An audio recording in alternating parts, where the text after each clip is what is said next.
Merhabalar sevgili Boğa ve yükselen burcu Boğa, Ay ve Stellium Boğalarda dinleyebilir arkadaşlar. Missol kanalına hoş geldin sevgili Boğa burcu. Bakalım 2025 Eylül ayında seni neler bekliyor sevgili Boğa burcu? Akacak olan enerjiler nelerdir? Bakalım şöyle bir karıştıralım. Boğa burcunu neler bekliyor diyelim. İlk kartımız bakalım. Şimdi sevgili Boğa burcu, ayın başında böyle küçük bir hayal kırıklığından bahsetti ama aya başlarken aslında yüksek enerjilerle başlıyorsun. Oldukça kendinden eminsin, ne istediğini biliyorsun. Gerçekten sağlam enerjilerle başlıyorsun diyebilirim. Fakat ayın 4'üne kadar ufak bir aksaklık ve ufak bir tatsızlık çıkabileceğinden bahsediyor arkadaşlar İmparatoriçe'ye. Şöyle bir bakalım, açalım kartlarımızı. Kartlarımızın tamamını açalım ve bu şekilde arkadaşlar bütün yorumlarımızı yapalım. Aslan adam ters geldi ama kartları ters yorumlamıyorum. Burç yorumlarında arkadaşlar biliyorsunuz. Bakalım şöyle bir. Şimdi öncelikle sevgili Boğa burcu, tamam. Kader çarkı. Bir tane de aralardan alalım arkadaşlar. Değnek altılısı. Yani burada gerçekleşecek olan bir başarı var sevgili Boğa burcu.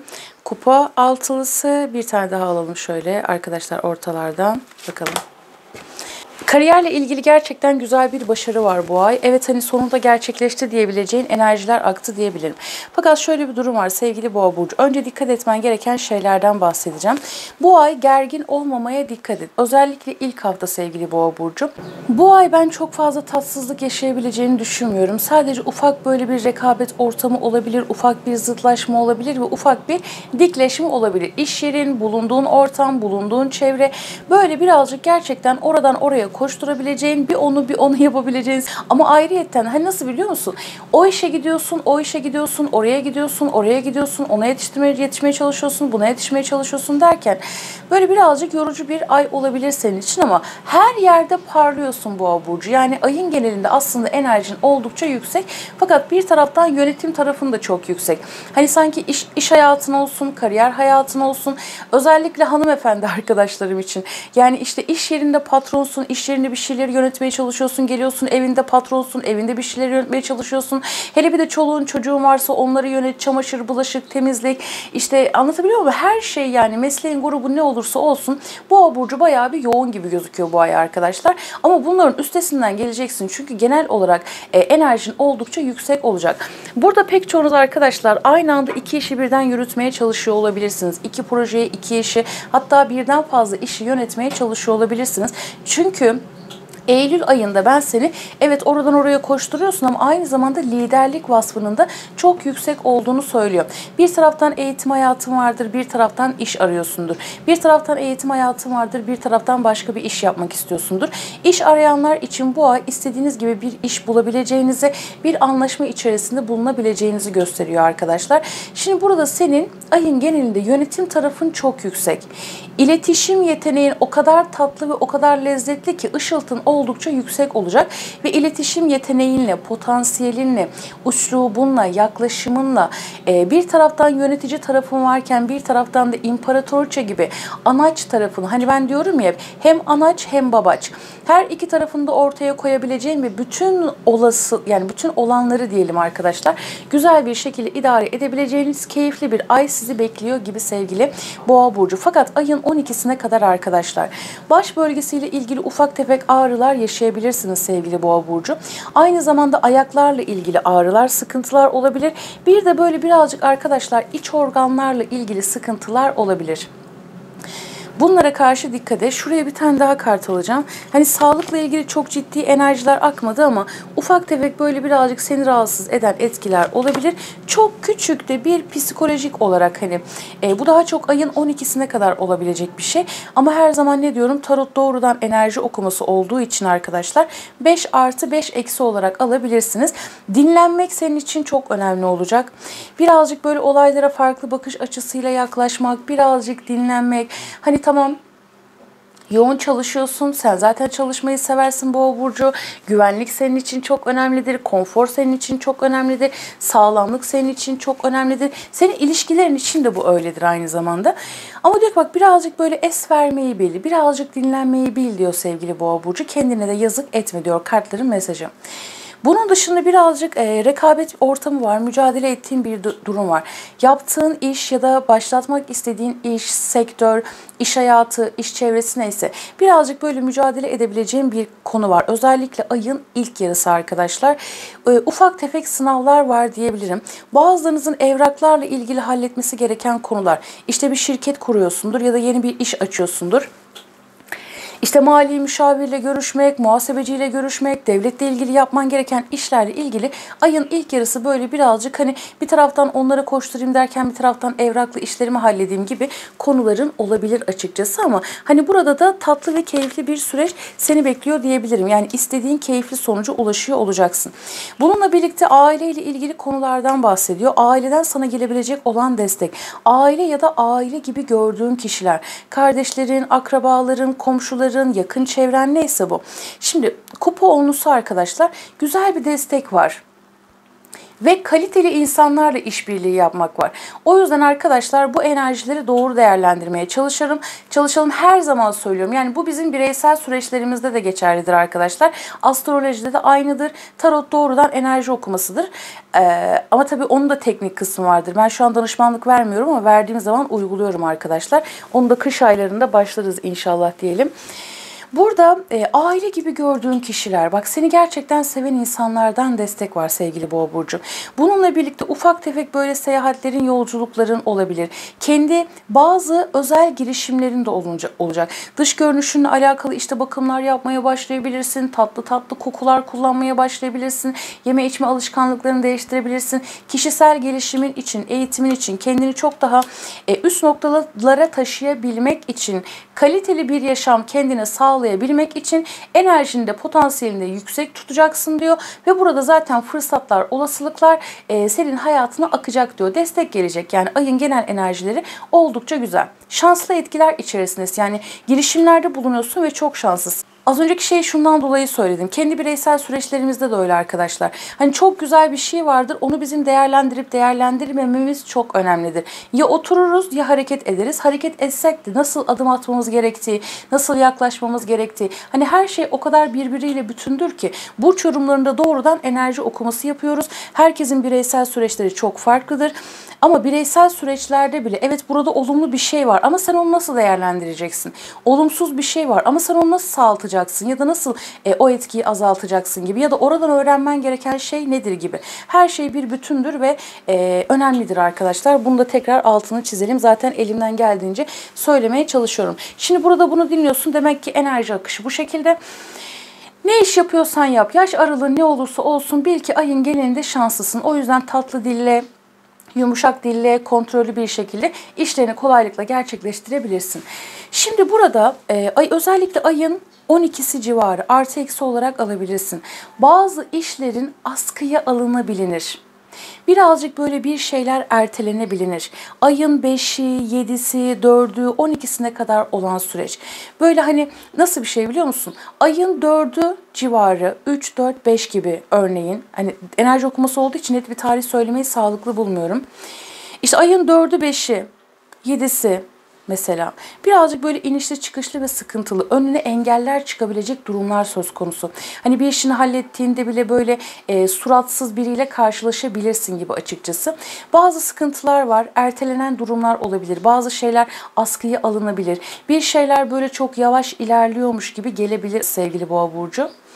Hani burada diyor ki ters giden bir şeyler olduğunda yani burada bir terslik olacak, bir aksaklık olacak diyor. Sen oradaki sorunu çözmek için birazcık bir dur, birazcık bir dinlen. Buradaki aksaklık nedir? Bundan kaynaklı mıdır? Şundan kaynaklı mıdır? Nedir? Bakış açını bir değiştir, sonrasında adımını at diyor. Aslan adam arkadaşlar daha çok böyle 12'si civarı. 5, 4 ve 7. Bu tarihlere de birazcık dikkat edin. Bunun dışında ufak bir tartışma, ufak bir münakaşa olabilir. Fakat bu çok böyle geçici bir durum. Onu söyleyeyim. Aynı zamanda sözel olarak seni yanıltmak isteyen birileri olabilir etrafında.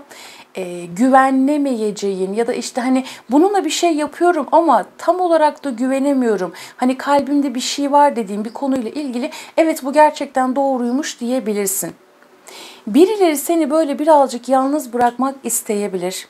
Tam böyle yükseliyorum, yükseleceğim derken özellikle arkadaşlar ateş grupları, daha çok Koç burcu aktı, hava grupları. Burç hiç önemli değil arkadaşlar. Yani başka bir burçtur. Fakat işte Koç burcunun gölge tarafını taşıyordur gibi. Tamam. Böyle birazcık seni baskılayabilirler, erteleyebilirler. Özellikle bu söylediğim tarihlerde. Bu noktada modunu düşürmemeye, tam o noktada rol yapmaya, hani sen bilirsin zaten nasıl davranman gerektiğini. Bunlara karşı dikkat et. Hani birileri böyle bir şey yapacağız deyip de seni ortada bile bırakabilirler. Bunun dışında küçük büyük fark etmeksizin yardımlar ve destekler görebileceğin, özellikle kariyer hayatınla ilgili, maddi konularla ilgili destekler görebileceğin bir süreç olacak. Sadece psikolojik sağlığına dikkat et. Topraklanmak iyi gelebilir. Hobi edinmek çok iyi gelebilir. Zaten burada nasıl bir şey var biliyor musunuz? Pek çok boğa burcu artık hani kalbinin sesini duymayı öğrenmiş arkadaşlar. Kartların mesajı da şu. Aşıklar kartı. Eğer içinde bulunduğun seni tatmin etmeyen bir durum varsa ki zaten kupa dörtlüsü gerçekten sarsılması gereken bir enerjidir arkadaşlar. Diyor ki bak aşkla ne yapıyorsan yani sevdiğin şey neyse neyi aşkla yapacaksan oraya doğru ak. Bereket sana oradan gelecek diyor. Ve burada zaten kadersel olarak şans, bereket, başlangıç, yeni bir eğitime başlamak, yeni bir işe başlamak ya da yapmış olduğun işle ilgili bir şeyleri yeniden düzenlemek, yeniden değiştirmek, almış olduğun eğitimler varsa bunları yeniden gözden geçirebilirsin. Bazılarınız masa başı home office çalışmaya başlayabilirsiniz. Bilemiyorum ama burada daha çok kendi alanını ve kendi imparatorluğunu kurma ile ilgili bir durumdan bahsetti açıkçası. Şimdi bununla birlikte sevgili Boğa burcu, burada aslında siz yavaş yavaş da olsa birdenbire görünmüyor gibi gözükse de yeni bir hayata geçiş var. Fakat birilerinden yanlış tavsiyeler almamaya, yanlış yönlendirilmelere kaymamaya dikkat et. Yani burada diyor ki iç sesini dinle, kalbini dinle. Gerek aşk hayatın olsun, gerek kariyer hayatın olsun. Aşkta da akan enerjiler bu şekilde arkadaşlar. İşte başkalarından tavsiye alma, yalan yanlış yönlendirebilirler. Kıskançlıklara karşı dikkat et. Özelini, hayatını herkesle paylaşmamaya dikkat et. Hani bir şey paylaşacaksan, anlatacaksan, destek alacaksan gerçekten mantıklı kişilerden destek al. Mesela bak Boğa Başak burçlarından destek gelebilir arkadaşlar. Yay burçlarından destek gelebilir. Dediğim gibi burç hiç önemli değil. Kişiler o burçların iyi taraflarını taşıyor olabilir. Bunun dışında güzel yani kadersel olarak bir hak ediş var. Bir de burada arkadaşlar altılı vadeler öncesinde, 6 ay öncesinde başlattığım bir konuda eğer ilerleyemiyorum diyorsan, işte bir projeye adım atmasındır, bir işe adım atmasındır, online bir şey yapıyorsundur. Oralarla ilgili bir şeyleri düzenlemek ve geçmişte hak ettiğin bir şeyi tekrar hani düzenlemek, orayla ilgili bir başarı sağlama ile ilgili bir etkiden bahsetti. Hani boğaların enerjisi bayağı güzel geldi arkadaşlar. Bunun dışında söyleyebileceğim bir şey var mı? Sabit fikirlilikten çık diyor sevgili Boğa burcu. Ayın 5'ine kadar olan süreç, 7'sine kadar olan süreç parayla ilgili pek çok konuya dikkat edin. 12'si civarı yine dikkat edin. Harcamalar, borçlar, alacak verecek. Yani internetten yaptığın alışveriş bile olabilir. Dikkat et diyor. Ve burada artık hani bak değersizlik duygusundan çık, yetersizlik duygusundan çık. İletişim dilini kullan diyor. Seni baskılayan bir şeyler var burada. Maddi manevi sömürüldün, bir türlü kurtulamıyorum dediğim bir şeyler var ama burayla ilgili yeni başlangıç enerjisi aktığı sevgili Boğa burcu. Peki bakalım arkadaşlar. Destenin altında değnek sekizlisi gelmiş. Yani bayağı hareketli olacak. Ama işte ilk yarısı böyle bir şeyler birazcık havada kalıyormuş gibi olabilir. Sonrasında durum toparlanacak diyor. Bir de kupa kralı gelmiş ama balık akrep burçlarıyla işbirlikleriniz olabilir. Görüşmeleriniz, konuşmalarınız olabilir. Bakalım Rumi'den ne gelecek diyelim. Burada çok istediğim bir şeyin gerçekleşmesi var Boğa burcu. Özellikle kariyer arkadaşlar, kariyer ve eğitimle ilgili konular. Asa altılısı zaten bir başarıdır. Yani klasik tarot destesinde kişi atın üzerine çıkar, zaferini ilan eder. Bakalım ne gelecek diyelim. Kılıç üçlüsü arkadaşlar. Allah'a yönelmek için keder, tüm dünyanın imparatorluğundan daha iyi bir yoldur. Yani aslında diyor ki öncesinde çektiğin sıkıntılar, acılar her şeyden önce senin maneviyatını güçlendirmiş. Yani yaşadığımız, acı olarak gördüğümüz, sıkıntılı olarak gördüğümüz şey de aslında hani bir süreçlerimizi doğru yönettiğimiz zaman hepimiz için bir öğretidir arkadaşlar. Sana burada böyle bir mesaj verdi. Bakalım başka ne gelecek diyelim. Kadehlerin onlusu, dünyanın eğlence, cennetin gül bahçesine benzerim diyor. Yani burada kalbi kırılan boğa burçlarının hak ettiği bir mutluluk var arkadaşlar. Eylül ayının enerjileri çoğunlukla keyifli aktı. Umarım sen de bu enerjileri çok doğru bir şekilde değerlendirirsin Boğa burcu. Bir de arkadaşlar buradan kart alalım. Hani bu nasıl bir şey biliyor musunuz? Üzüntü varsa sevinç de var. Sevinç varsa üzüntü de var. Her şey bir öğreti ve her şey bir bütün ya arkadaşlar. Böyle bir etkiden bahsetti. Bakalım yani boğaların kalbine bir şifa akacak diyor arkadaşlar. Şöyle bir alalım bakalım ne gelecek diyelim Boğa burcu için. Ve rüyalar. Rüyalarına dikkat et, sana aklındaki konular hakkında zengin bir içgörü kazandıracak. Ve yıldız. Yıldızları hedefle, mevcut olanla yetinme, hedefini daha yükseklere koy, daha iyisini hak ediyorsun dedi. Enerji akışların bu şekildeydi. Her şey güzel kalbine göre olsun, zorun kolaylaşsın, hepimizin zoru kolaylaşsın.